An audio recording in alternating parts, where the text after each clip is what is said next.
What is going on, everyone? We are back with the Pound and Slash Marvel Media Podcast. This is the Comic Corner. I am Pound. And I am Slash. Yes, sir. We're in it. We're doing this damn thing.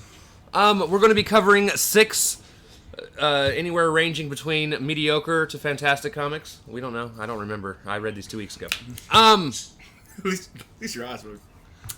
I don't know what these are, but there's something. Let's be real. I have a concert hangover, and I don't mean like I'm drunk or nothing like that. Like, nope. I didn't drink at the concert. No, but you wild out. I had some fun. And Man, he met some fans, too. Yeah, we actually ran across some people that knew who we were, which was weird and amazing all at the same time. And they come and go, I see your shit. Oh, no. You're about to get exposed. They saw your shit, man. They saw it, man. All of it. But yeah, so we're super excited to bring this to you. We're going to obviously go over 6 comics, and then we'll tell you what 6 we're reading next week. There's a lot to read next week.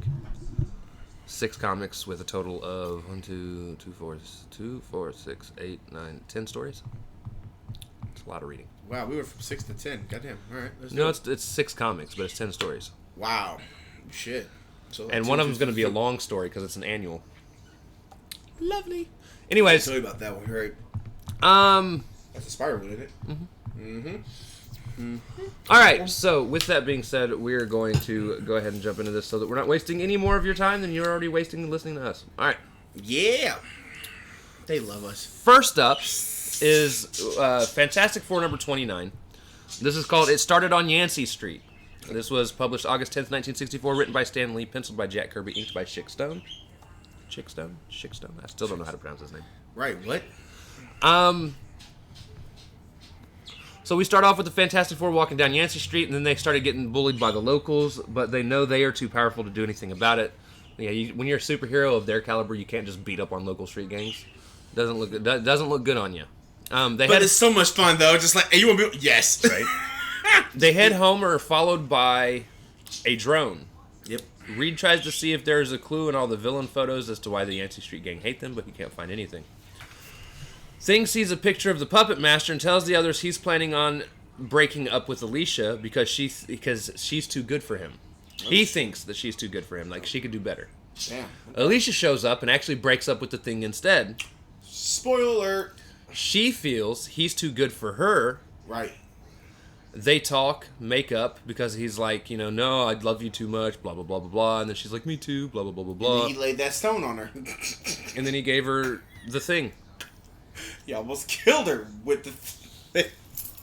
I'm about to get you, girl, with the stone. Johnny goes out and grabs the fan mail. Ben opens up a package, and it explodes with white powder all over him. That's cocaine. Just as this happened, the drone outside the window makes a couple clicking noises, and then it takes off. Told you, cocaine. They expose your ass, bitch. The letter inside the package says that they're too scared. Says that the Fantastic Four are too scared to return to Yancey Street. Ben gets mad, and they all go at midnight. Ben gets into a fight with a gorilla that just happens to be there. 2 other monkeys show up with special powers and cause issues. As the fight continues, Reed thinks he knows who it is. Reed's suspicions are correct when the Red Ghost shows up. If you guys don't remember the Red Ghost was one of the villains in the very first issue that the Watcher showed up. Right. Showed up out of nowhere. Isn't that crazy? Red Ghost. Right. Johnny gets captured. Red Ghost threatens to off him if the others don't give up, so they do. And they... They're like, yeah, I'm going to kill this dude. Damn. And they get on the Ghost spaceship. Reed warns him that once they're on the moon, it's every man for himself. He's like, we agreed to get on the ship. We didn't agree to stay your captives. Oh, no, yeah, we're going to beat the fuck out of you.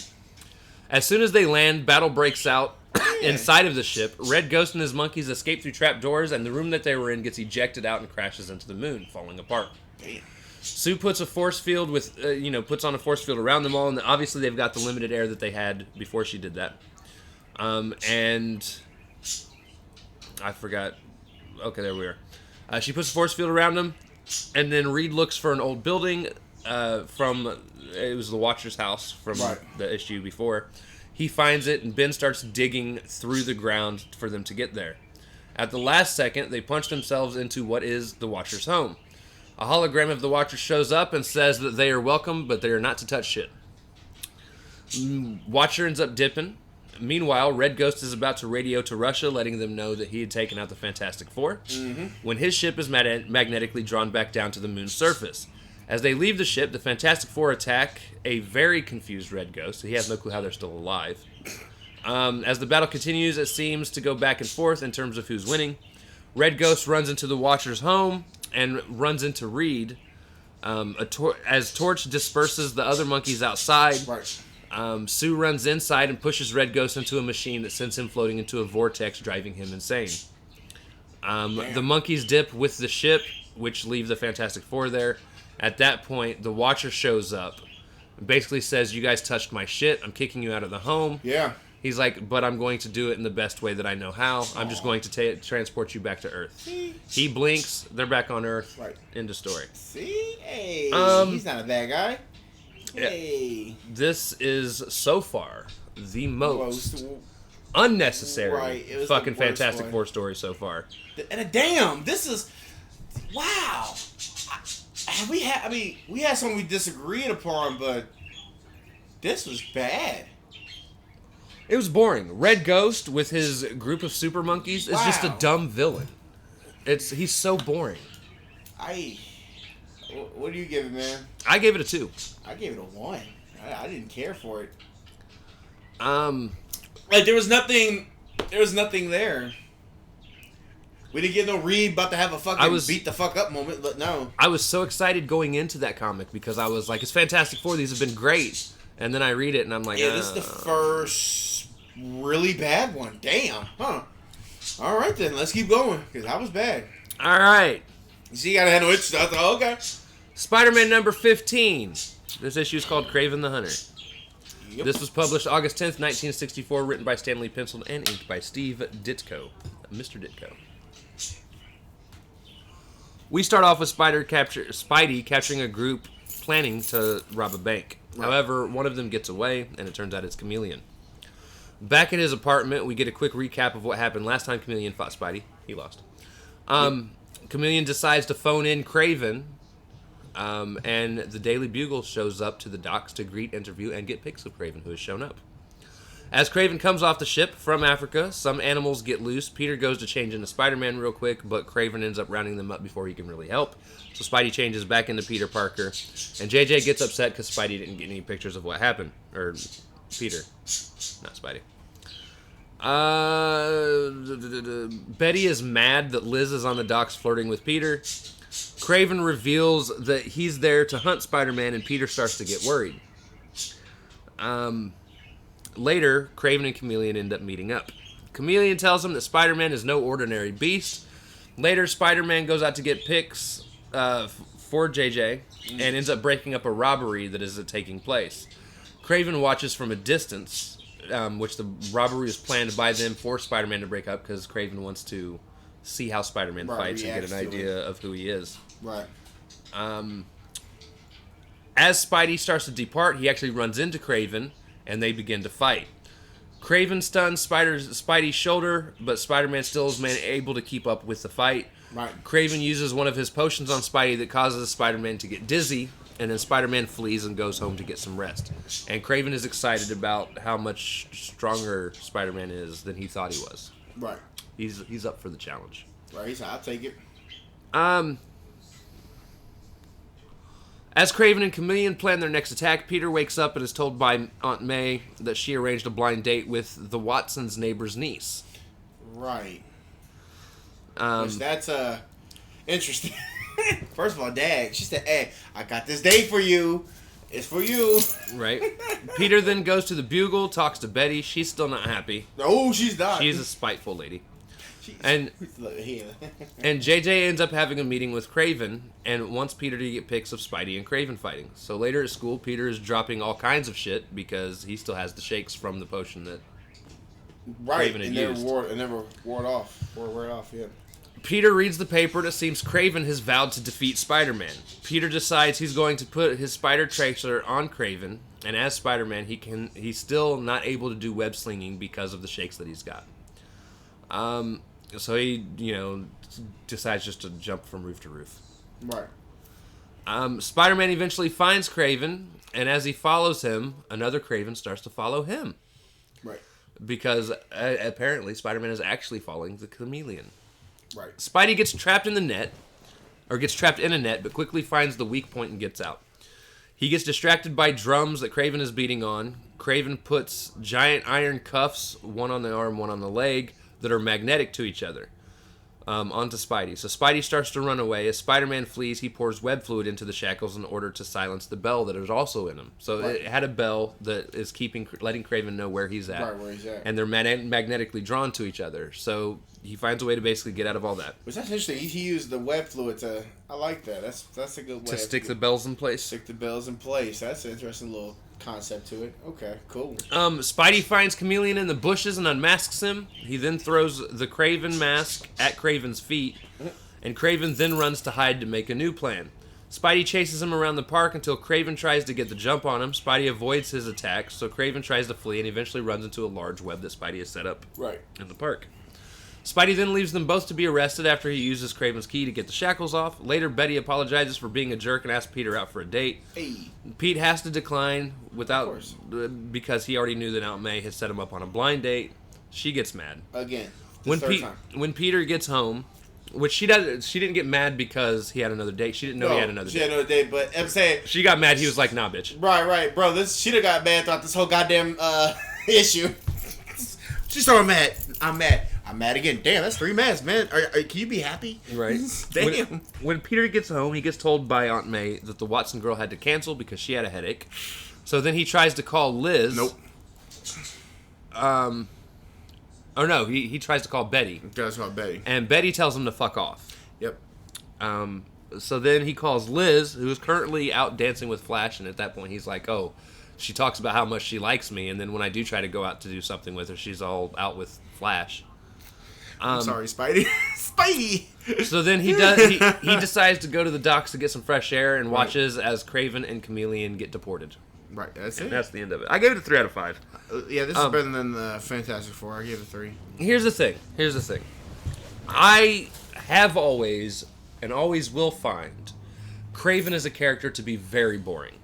Right. I hunt for the sake of sport. I enjoy wrestling with animals. I'm going to wrestle the biggest animal of them all, Spider-Man. Fuck out of here. Well, at least Kraven is Spider-Man's... I just got me thinking as you was reading that, like... I forgot to grab another Mountain Dew. Keep talking. Like with Morbius and all that. Just the movie Morbius and whatnot. And it's like, well, yeah, because at one point, he wasn't really Spider-Man's villain, but Kraven is Spider-Man's villain.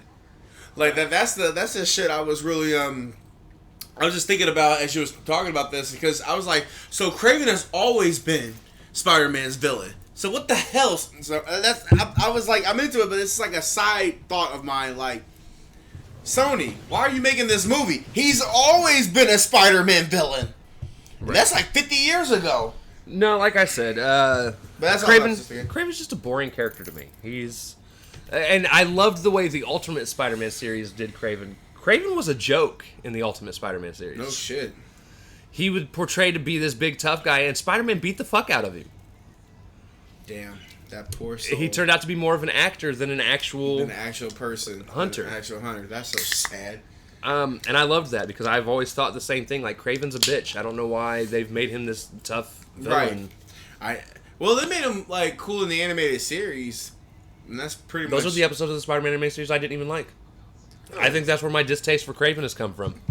Yeah, I thought he was cool in that. I didn't think he was, like, the best, but he was okay. Like, they're, of course, way better, but he was... I gave it a 3, though, because I still love what they're doing with Peter in his personal life. Like... Right. He likes Betty. His personal life. He likes Betty. Right. Aunt May is setting him up with blind dates with who will be Mary Jane. Right. Who we know will be his future wife. Right, his future wife. But he doesn't want anything to do with her because he's like, I don't even know this girl.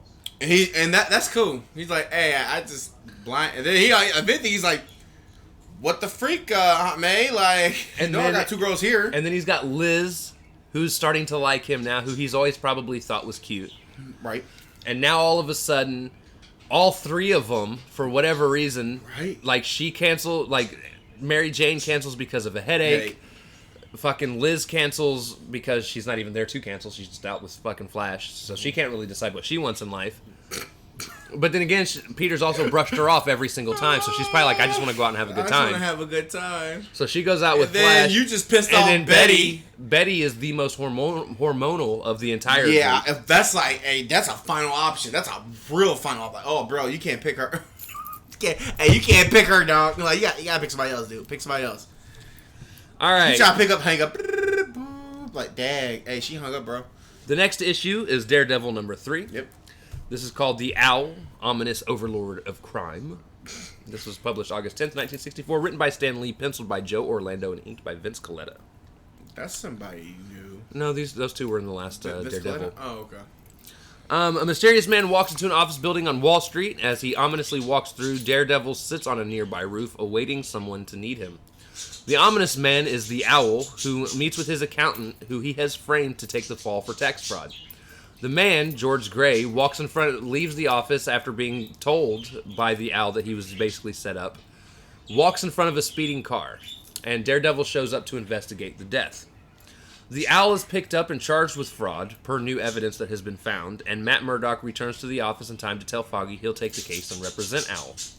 Matt gets to the courthouse and it gets the trial set for the next morning so that he can learn more about Owl.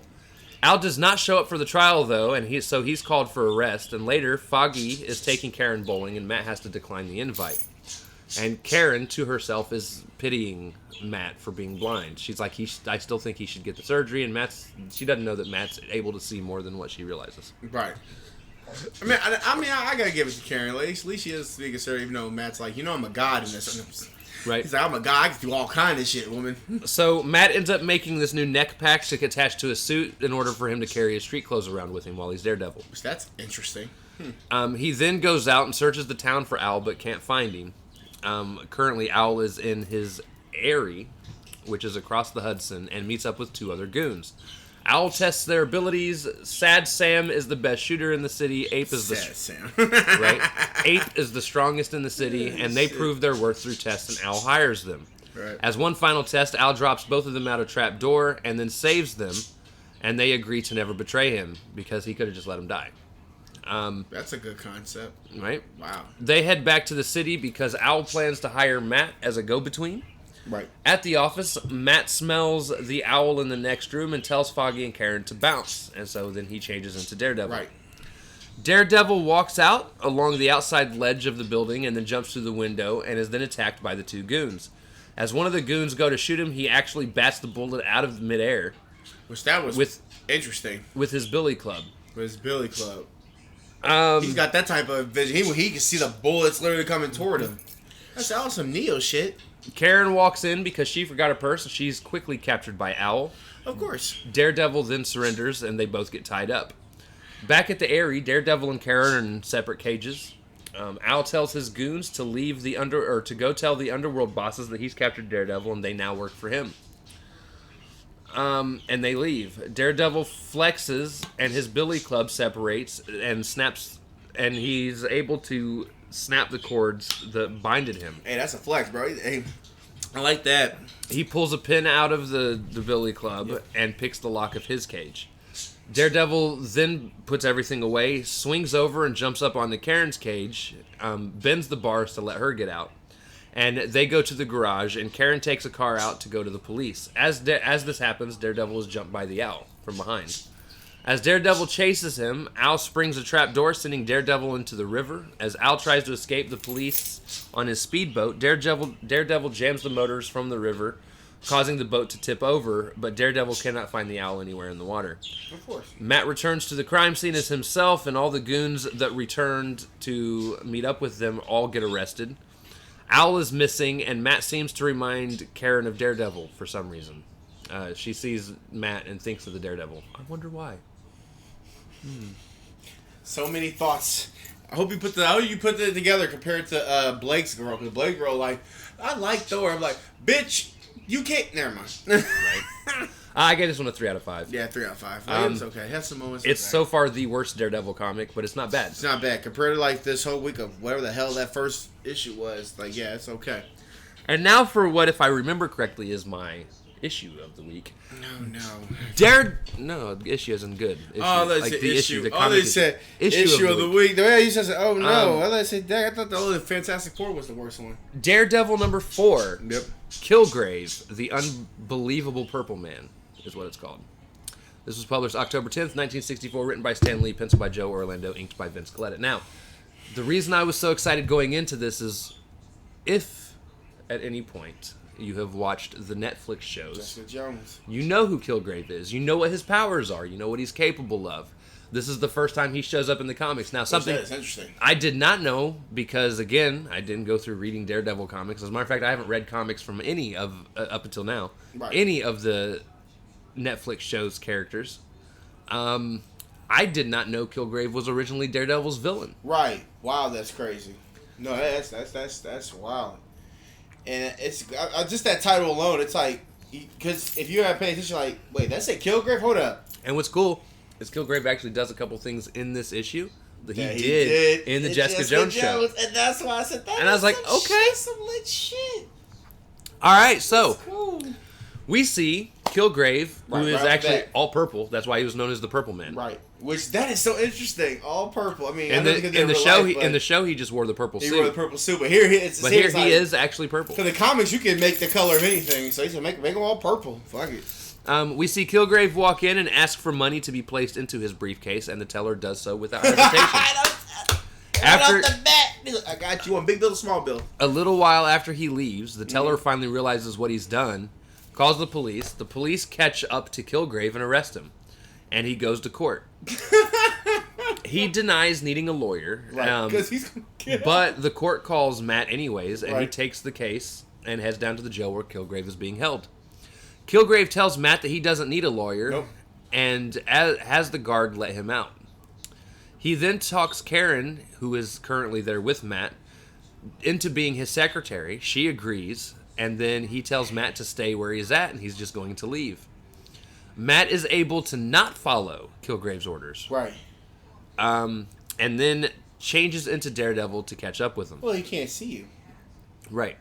But the crowd around isn't so lucky. Oh, no. He realizes he can't control Daredevil. So the Purple Man has the crowd attack Daredevil. As he runs off with Karen. Interesting. Yeah. He just said, you know what? So I know you can't see me, John Cena. I got you, fam. You wait there. As the cops show up to break up the crowd, Daredevil flees and realizes that the hood that holds his clothes was not a good idea because people are able to grab it, and if anyone was to pull it off of him,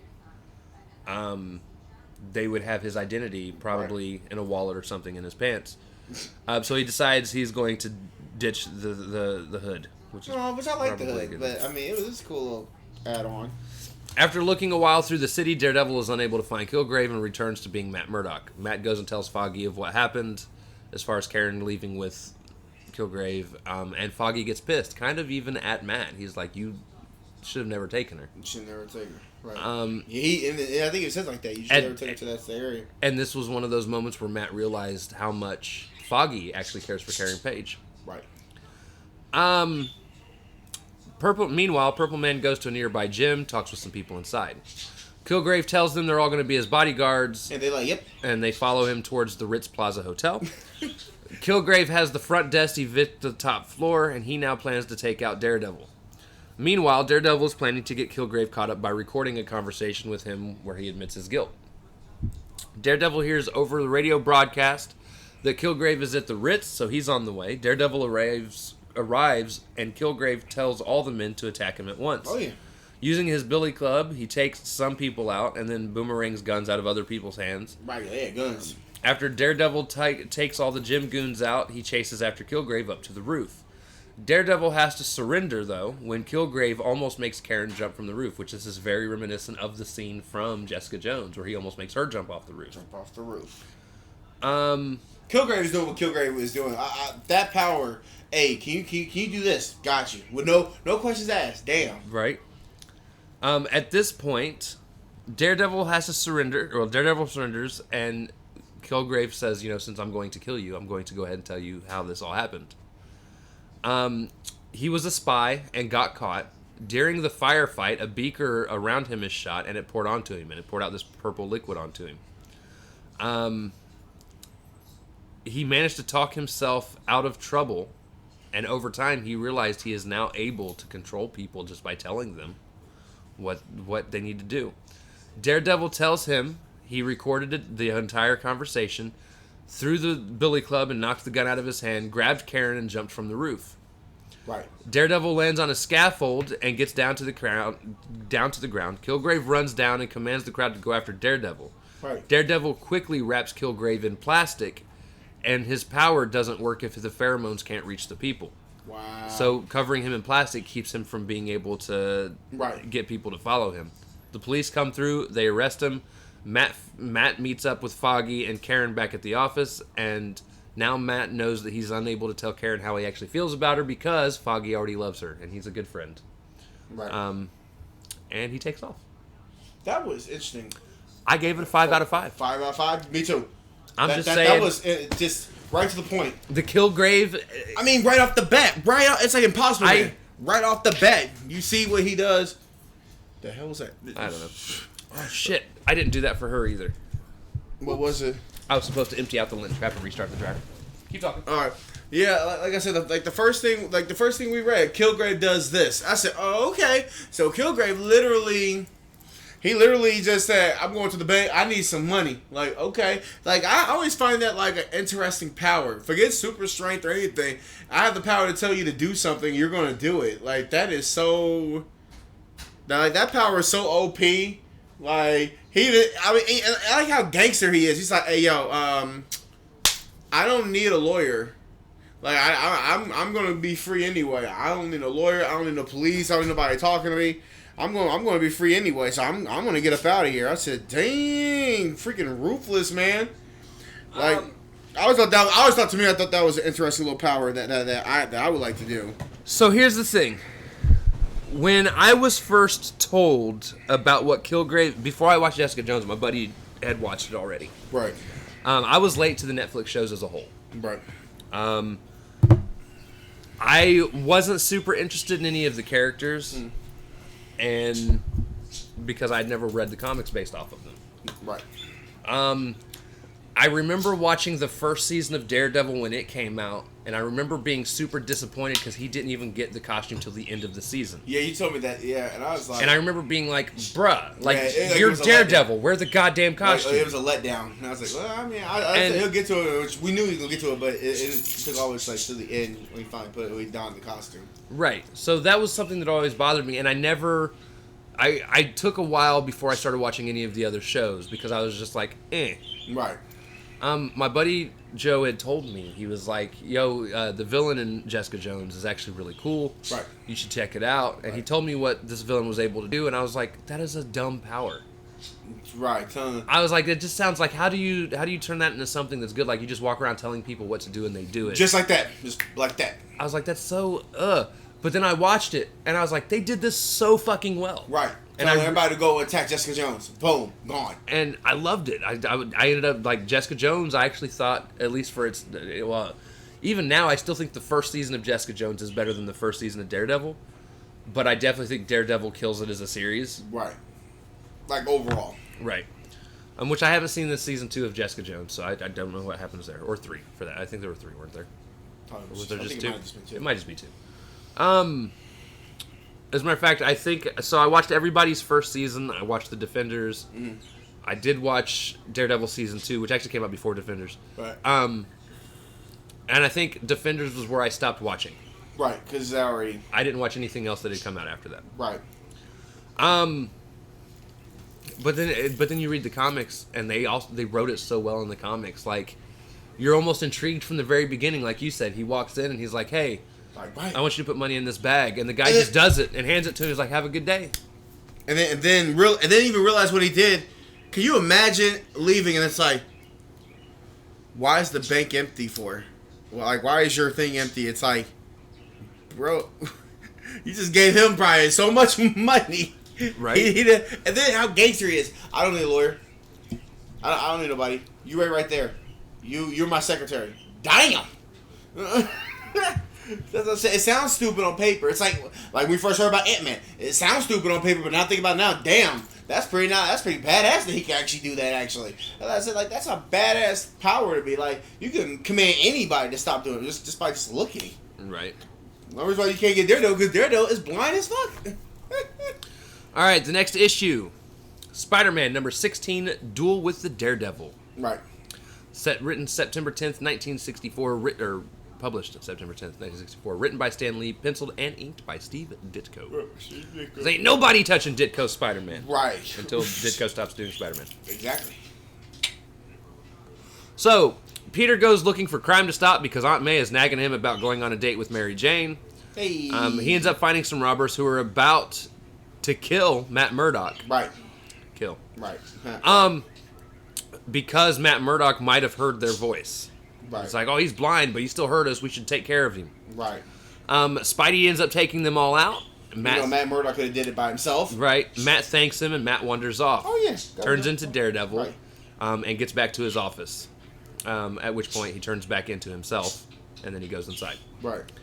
At the office, Foggy and Karen ask Matt to go to the circus with them, and he doesn't want to publicly be out with Karen because Foggy cares about her. Meanwhile, the Ringmaster is setting up for a huge crime. Ringmaster's back up.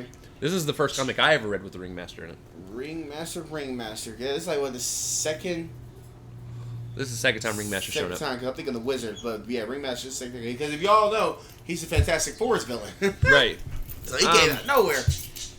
Ringmaster setting up a huge crime where he's going to use the circus as a front. Right. Peter overhears that Spider-Man is supposed to perform at the circus, so he's like, maybe I should go. He's the man of honor. But Betty gets mad, or kind of sad, that Peter doesn't take her with him. Because she wants to go with him. But he can't go and then turn into Spider-Man. Like, he's got to keep that shit separate. Identity. So he's like, nah, I'm not going to be able to take you. This is for business. That's funny. That's the funny shit. Hey, yo, nah. Meanwhile, for business. Matt overhears that Spider-Man's going to be at the circus. So he's like, you know what? Maybe I'll go. Right. Maybe I'll go. Maybe be a Daredevil Spider-Man team up. I don't know. Fuck it. At the circus, Peter turns into Spidey, and Ringmaster prepares his plan. Right. Spidey shows up to do tricks, and Matt knows before anyone else that he gets there, because he can sense him up in the rafters. Oh, yeah. Ringmaster goes out and hypnotizes Spidey. There it is. And then Ringmaster hypnotizes the crowd. There it is. And sends the circus people out to rob them. Matt, however, cannot be hypnotized because he's blind. So he dips out, turns into Daredevil, and rushes out. I'm blind as shit, dude. Ringmaster sends Spidey after Daredevil. The fight goes back and forth as Daredevil resorts to evasive maneuvers.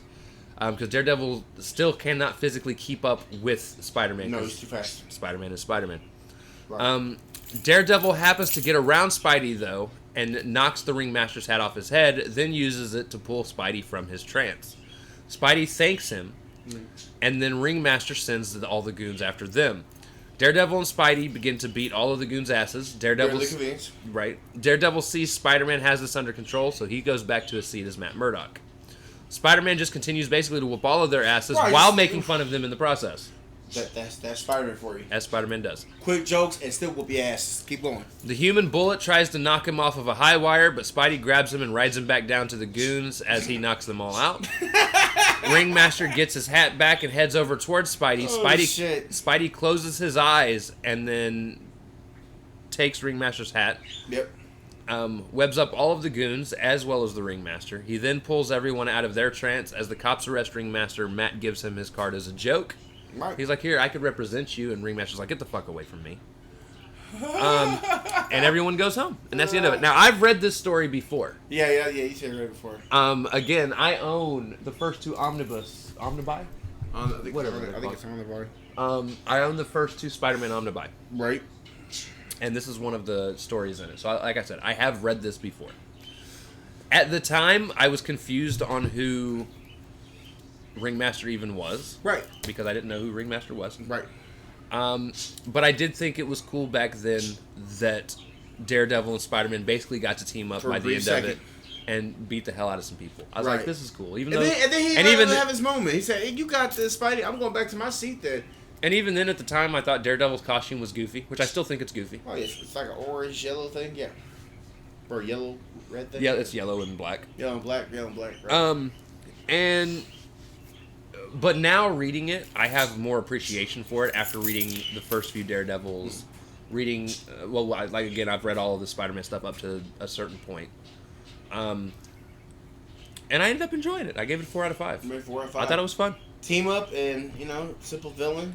You get a team up to fight against a villain that's not even one of Spidey's villains, or Daredevil's for that matter. And it's... crossovers, y'all. And then on top of that, Matt, I just like the respect that Matthew Murdock did. Because he could have kept fighting with him, but he's like, alright, he got his own. I'm going to keep watching the circuit and see him and dip out. Was there a Strange Tale? It was there. No. No, okay, no, it's just off. The last comic we get to read is called Tales to Astonish, number 59. I thought it was This does not have an A and B story. This is just called Enter the Hulk. This was published September 10th, 1964, written by Stan Lee, penciled by Dick Ayers. We haven't heard him at all till now. Inked by Paul Raymond. Hey, Paul Raymond. Hey. So the Avengers are training, wondering where the Hulk's been. Meanwhile, Davy Cannon, who is known as the Human Top, which we know who the Human Top is, Right. has been released on bail and is brooding about his last defeat as he's learned to focus his power and basically be able to make jet streams now. He's also decided he's no longer going to wear that ridiculous-ass Human Top suit that he used to wear. Mm-hmm. Meanwhile... That would look ridiculous. Yes, you do. The Avengers all depart, go their separate ways. On the way home, some guy's cat called to Jan, and Hank becomes Giant Man to basically tell them to fuck off. That's some fucked up shit, dude. While this happens, the Human Top sees them and follows them and overhears that they are headed to New Mexico to find the Hulk. Sure. On arrival, General Ross tells Giant Man that he stopped looking for the Hulk, and Bruce Banner tells him he doesn't care about the Hulk. Bruce doesn't want to even talk about him. Right, you really don't. Bruce ends up driving off, pissed off that there's people looking for him, which turns him into the Hulk. Which I think this is the first time him being mad has turned him into the Hulk. Usually it's like you disturb him or something, but this one is just like, I'm always mad. Oh shit. What? So he got short temper, goddammit. Yeah, gotta calm that shit down. He turns into the Hulk. He leaps away to find Giant Man. Betty finds Bruce's turned over Jeep and thinks that the Hulk has run off with Bruce. Right. Which is kind of true, I guess. Right. Exactly. Ant-Man and Wasp ensure her that Hulk will not hurt him, if that is the case. Right. Giant Man is on the case. The Human Top plans to stop Hulk to get him to team up with him, but Hulk is way too quick for him and basically goes right past him. Giant Man then sees the Hulk. As Ant-Man, he reaches the next town that Hulk plans to visit before the Hulk does. He ends up evacuating the town. Hulk approaches, and as he does, he's stopped by the Human Top, who finally caught up with him. Right. And he basically tells him that Giant Man plans to ambush him. Hulk moves towards the town even faster, pissed off. At that point, General Ross and the military are starting to head towards the town. And the Human Top approaches them, and he's like, yo... he says the Hulk is the only person in the upcoming town. The town's already been evacuated. You should go ahead and drop a nuke on him. Bro, when hey yo, that shit threw me off. Out of all the things, you think like capture? I was thinking more like capture. No, hey, my dude, can we just nuke him, bro? That's too. Right. That's like over the extreme, isn't it? So, damn. Ross does in fact prepare. Oh no, he's crazy. Ross is nuts. He's gonna nuke the town without no regret. Meanwhile, Hulk and Giant Man begin their battle. Right, because they're battling. Giant Man feels he has to earn Hulk's respect before Hulk will listen to him, and he gives it his all. The only problem is Hulk barely feels it. Yeah, you could be Giant Man, your mama's man, your mama. He's just too strong, man. Giant Man tries shrinking and growing back and forth to throw Hulk off. Right, throw him off. But Hulk just ends up hitting him with a wall, a literal wall. Meanwhile, Jan tried it, bro. Gotta get it up for trying, bro. Meanwhile, Jan sees Ross fire the nuclear shell. Oh, yeah, that's gone. And she grabs onto it to try and find a way to save Hank. Now, for a second, I thought we were going to get Jan disappearing because if you remember in the Ant-Man movie, right, Ant-Man and the Wasp, we find out that Jan had disappeared into the quantum realm, right? Because she shrunk between the atoms to get inside the missile in the movie. I thought that was about to happen here. Oh my god, that would have been. I got momentarily excited. It does not happen. Don't worry. No, happen. But for a brief second, because we gotta stop the nuke. I gotta go. I think he said subatomic. I was like, okay, bye, bitch. She said she gonna go subatomic and shrink real small. I wish it did happen. That would have been interesting if that did happen. So I was super excited for a little bit. Oh yeah, for like a brief second you should be. Oh, that's crazy. Jan is unable to stop this missile, and she radios Hank and basically tells him about the bomb that's coming in. Right. He tells Hulk, and since Hulk wants to finish off Giant Man himself, he jumps and intercepts the missile. Human Top sees him catch the shell, and feeling that he lost, he runs into the hills, which is right where Hulk decided he was going to throw this shell. So goodbye, Human Top. After he throws the shell into the hills, which we never hear from Human Top again for this comic. Because he blew the fuck... Never mind. He turns back into Bruce Banner and ends up coming back to society. Ross is just thrilled the Giant Man and Wasp... that Hulk has returned home because he doesn't like Banner. He really don't. He doesn't like that his daughter loves Bruce Banner. He thinks that Bruce Banner's a bitch, and since he's not military, he's not worthy of his daughter's affection. Which is so crazy as hell, because the first thing you see this man do is literally go in front of gamma rays to go save Rick Jones. But he a bitch, though. That's fine. No, that's Human Torch. No, Giant Man and Wasp head home, and we end with another Avenger meeting. We also get an announcement that starting in the next Tales to Astonish, we will no longer be getting the Wasp's tales. We are going to have... From here on out, every Tales to Astonish is going to be a Giant Man story and a Hulk story. Which is also where we find out that the Hulk went to. If you guys remember, the Hulk has not had a comic in a long time. If you look at the time frame, that's 3 years? No. Dude, we're still in year 2 of Marvel. Oh, shit. So it's only been a year since the last time? If that. It's only been a few months. Well, I thought it was 3 years. Okay. No. Now, I don't know how long these are going to be combined. Right. Or what's going to happen. But I do know the good news is we won't get stuck with another Wasp Tells a Tale story. Thank God. I did give this issue a 4 out of 5. 4 out of 5. Crossover, fighting, Thunderbolt. First of all, it would have got 5 if Thunderbolt Ross would try to nuke the fucking... If we had thought this through, this is why Reed should have showed up. Reed would have had some little plan here. Hey, he said... I'm just gonna hit the red button, huh? We should just nuke the town. We should just nuke the whole goddamn town.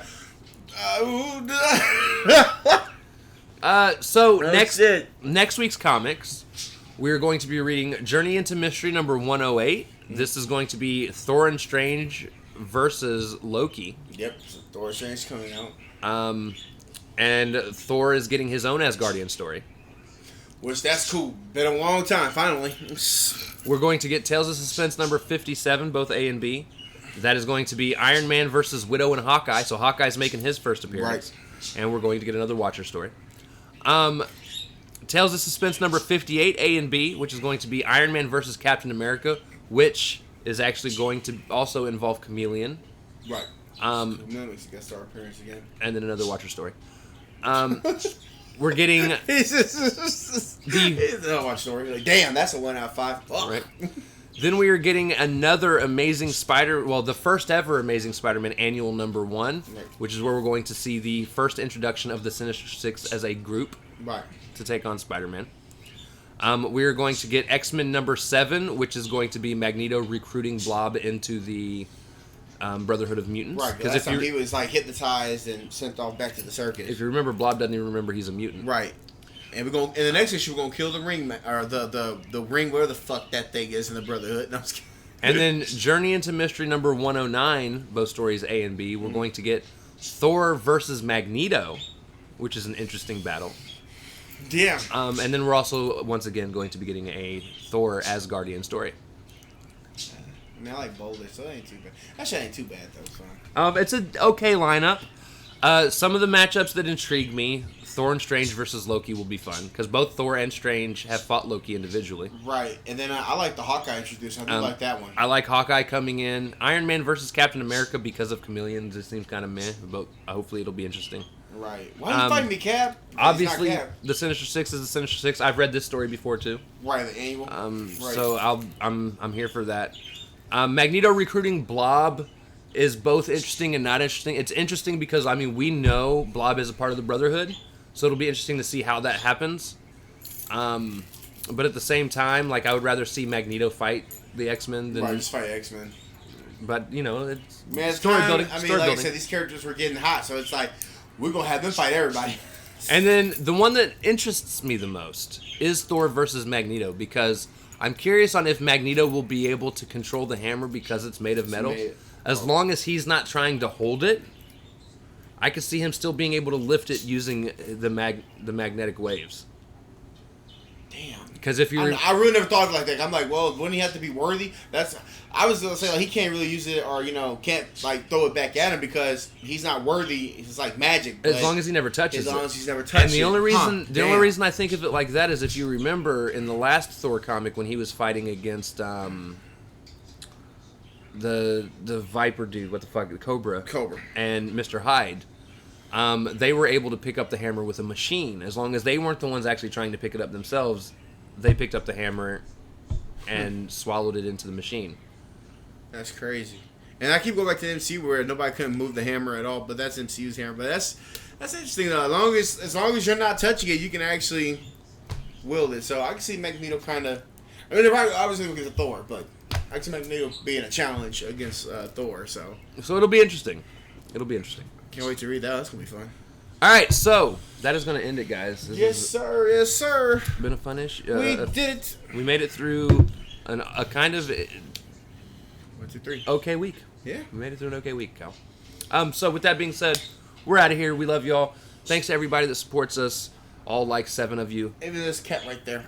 And again, next week, another episode where we talk about Moon Knight episode 3. You're also going to get the next 6 comics, which we just listed off to you guys. Right. And that's going to do it. We love you. Thank you all for watching, and we will see you all next week. Later. Excelsior. Goodbye, guys. You guys are awesome.